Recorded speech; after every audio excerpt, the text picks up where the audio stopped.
મિત્રો, આપ જોઈ રહ્યા છો સમ્રાટ સમાચાર। હવે જોઈએ અગત્યના સમાચાર। ભાવનગરના નીમુબેન બાંભણિયાની કેન્દ્રીય રાજ્યમંત્રી તરીકે વરણી કરવામાં આવતા તળાજામાં ઉજવણી કરવામાં આવી।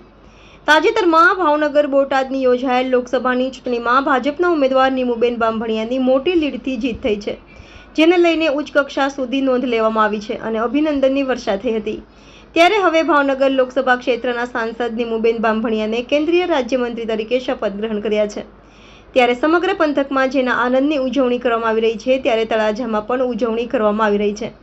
આ બાબતે ભાજપ કાર્યકર જેવી ચૌહાણ પાસેથી મળતી માહિતી મુજબ ગત મોડી રાત્રે પણ ફટાકડા ફોડી અને ઉજવણી કરવામાં આવી હતી, તેમજ કોળી સમાજની વાડી ખાતે પણ શપથ ગ્રહણ માટેનો લાઈવ કાર્યક્રમ નિહાળવામાં આવ્યો હતો। આ સમયે તાલુકા પંચાયત પ્રમુખ રાણાભાઈ સોલંકી સહિતના વિવિધ અગ્રણીઓ પણ ઉપસ્થિત રહ્યા હતા। સમ્રાટ સમાચાર, ભાવનગર।